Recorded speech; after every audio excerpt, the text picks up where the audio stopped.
Subscribers అందరికీ కూడా good morning. చాలా రోజుల తర్వాత మళ్ళీ ఈ యూట్యూబ్ ఛానల్లో కొన్ని విషయాలు మళ్ళీ మీతో షేర్ చేసుకోవడానికి వచ్చాను. టుడే క్రిమినల్ ప్రొసీజర్ కోడ్లో సెక్షన్ 70 రీకాల్ గురించి మనం తెలుసుకుందాము. రీకాల్ ఎప్పుడు చేస్తారు, అసలు రీకాల్ అంటే ఏమిటి, రీకాలు ఏ సమయంలో చేయాల్సి వస్తుంది అనేది విశదంగా మనం తెలుసుకుందాం. సాధారణంగా ఏ కేసు అయినా కూడా కోర్టుకు అక్యూడ్ అటెండ్ అయినన్ని రోజులు కూడా ఏ ఇబ్బంది ఉండదు. ప్రతిసారి కూడా అక్యూడ్ హీరింగ్స్కు అటెండ్ కావాల్సిన అవసరం అయితే ఉంటుంది. ఇన్ కేస్ అక్యూజ్డ్ ఏదైనా అనివార్య కారణాల చేత కోర్టుకు హాజరు కాని పక్షంలో లాయర్ గారికి తెలియజేసి పిటిషన్ పెట్టుకోవాల్సిన అవసరం ఉంటుంది. ఎందుకు రావడం లేదు, ఏ కారణం చేత అతను కోర్టుకు అటెండ్ కాలేకపోతా ఉన్నాడు వివరిస్తూ జడ్జి గారికి అర్జీ పెట్టుకోవాల్సిన బాధ్యత ఆ అక్యూడ్ పైన ఉంటుంది. ఒక్కొక్కసారి ముద్దాయి లాయర్ గారికి నేను హాజరు కాలేకపోతున్నాను, పిటిషన్ ఏంటని చెప్పకుండా మర్చిపోవడం జరుగుతుంది. లేదా లాయర్ గారు కూడా కేసుల బిజీలో వీళ్ళ కేసు ఉందనే విషయం మర్చిపోవడము, లేక వేరే కోర్టులో ఏదైనా పనుండి బిజీగా వెళ్ళిపోవడము, ఇక్కడ రిప్రజెంట్ చేయలేకపోవడము జరిగినప్పుడు కోర్టులో ఆ సంబంధిత కేసుకు సంబంధించిన ముద్దాయిని పిలిచినప్పుడు కోర్టులో ఆ ముద్దాయి హాజరు కానట్లయితే కోర్టు వారు చూసి ఈ ముద్దాయి కోర్టుకు హాజరు కాలేదు అని కోర్టు వారికి ఆ ముద్దాయి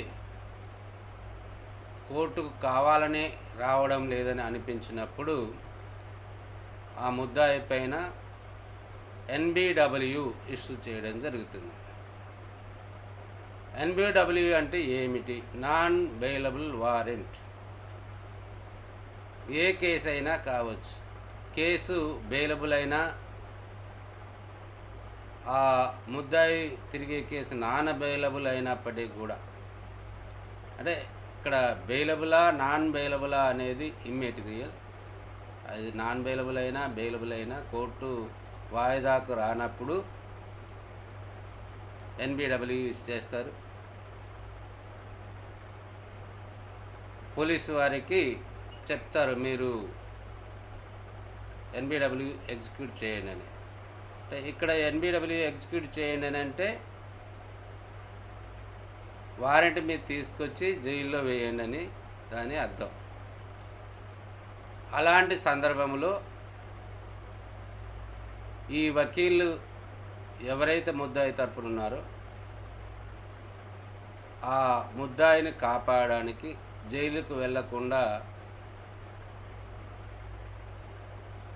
మళ్ళీ వాయిదాలకు హాజరు కావాలంటే ఏ విధంగా ఉండాలనే ఉద్దేశంతో మళ్ళీ పిలిపించుకొని కోర్టుకు నేను పలానా రోజు రాలేకపోయినాను, జ్వరం వల్ల లేక వేరే ఇతర కారణాల వల్ల నేను కోర్టుకు రాలేకపోయినాను అని యాక్చువల్గా జరిగిన విషయం రాసేసి కోర్టు వారికి అర్జీ పెట్టుకోవాలి. దానినే మనం రీకాల్ అని అంటాం. ఈ రీకాల్ అనేది క్రిమినల్ ప్రొసీజర్ కోడ్లోని సెక్షన్ 70 సబ్ క్లాస్ 2లో చెప్పబడింది. Section 70 of criminal procedure code ఏం చెప్తుంది? ది కోర్ట్ ఎవరైనా కోర్టుకు ముద్దాయి అటెండ్ కానప్పుడు కోర్టు వారెంట్ ఇష్యూ చేయొచ్చు. ఆ ఇష్యూ చేసిన వారెంటు ఆ ముద్దాయిని తీసుకొచ్చి జైల్లో వేసేంతవరకు కానీ లేదా రీకాల్ చేసేంతవరకు, అంటే ఏ కోర్టు అయితే వారెంట్ ఇష్యూ చేసిందో ఆ కోర్టు మళ్ళీ రీకాల్ చేసేంతవరకు, అంటే క్యాన్సిలేషన్ ఆఫ్ ది వారెంట్ అని అంటాము. క్యాన్సిలేషన్ చేసేంతవరకు కానివ్వండి, లేక పోలీస్ వాళ్ళు ఆ ముద్దాయిని నాన్ బెయిలబుల్ వారెంట్ మీద తీసుకొచ్చి కోర్టులో ప్రొడ్యూస్ చేసేంతవరకు కానీ అది ఇంప్లిమెంట్లో ఉంటుంది. ఇక్కడ మనం అర్థం చేసుకోవాల్సింది ఏంటంటే, రీకాల్ పిటిషన్ ఎప్పుడు వేసుకోవచ్చు అంటే, ఏదైనా కోర్టు నాన్ బెయిలబుల్ వారెంట్ ఒక ముద్దాయి మీద ఇచ్చి ఉన్నప్పుడు జైలుకు పోకుండా అనివార్య కారణాల చేత నేను ఆ రోజు రాలేకపోయినానని కోర్టు వారికి అర్జీ పెట్టుకునే దరఖాస్తుని మనం రీకాల్ అంటాం. ఆ రీకాల్ పెట్టుకున్నట్లయితే కోర్టు వారు దాన్ని పరిశీలించి ఇతను ఆ రోజు కోర్టుకు రాలేకపోవడము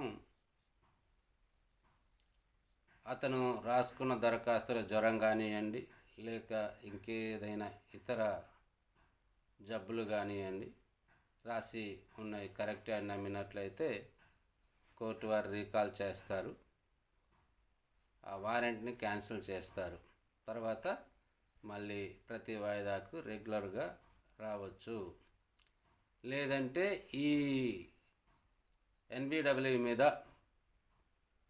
కోర్టు వారి ఆజ్ఞతో తీసుకొచ్చి నాన్ బెయిలబుల్ వారెంట్ ఎగ్జిక్యూట్ చేసినట్లయితే జడ్జి గారు జైలుకు పంపించడం జరుగుతుంది.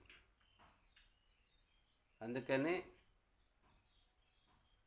జూనియర్ న్యాయవాదులు చాలా జాగ్రత్తగా, పొరపాటున ఏ ముద్దాయికైనా రిప్రజెంట్ చేయకుండా మర్చిపోయినా, లేకపోతే పనిలో ఉండి రిప్రజెంట్ చేయలేకపోయినా, ముద్దాయి హాజరు కాకుండా ఉన్నప్పుడు వారెంటు ఇష్యూ అయితే వెంటనే రీకాల్ చేసుకోవడం మంచిది. లేదంటే వాళ్ళు జైలుకు పోవాల్సిన అవసరం ఏర్పడుతుంది. కాబట్టి జూనియర్ న్యాయవాదులు అర్థం చేసుకొని వెంటనే రీకాల్ పెట్టుకోండి. అదేవిధంగా recall petition under section 70 clause 2 ప్రకారం క్రిమినల్ ప్రొసీజర్, అంటే ఇంతకుముందు ఉన్న ప్రొసీజర్ కోడ్ ప్రకారం వేస్తాము. అదేవిధంగా ఇప్పుడు బిఎన్ఎస్కి వచ్చే వరకు 72లో బిఎన్ఎస్ భారతీయ న్యాయ సురక్షా సంహిత ప్రకారం 72 ప్రకారం రీకాల్ పిటిషన్ వేసుకోవాల్సిన అవసరం అయితే ఉంది. దీన్ని అందరూ గమనించండి, అర్థం చేసుకొని రీకాల్ పిటిషన్ ఎప్పటికప్పుడు ఆయన వెంటనే వేసుకొని మీ క్లయింట్కి న్యాయం చేయండి.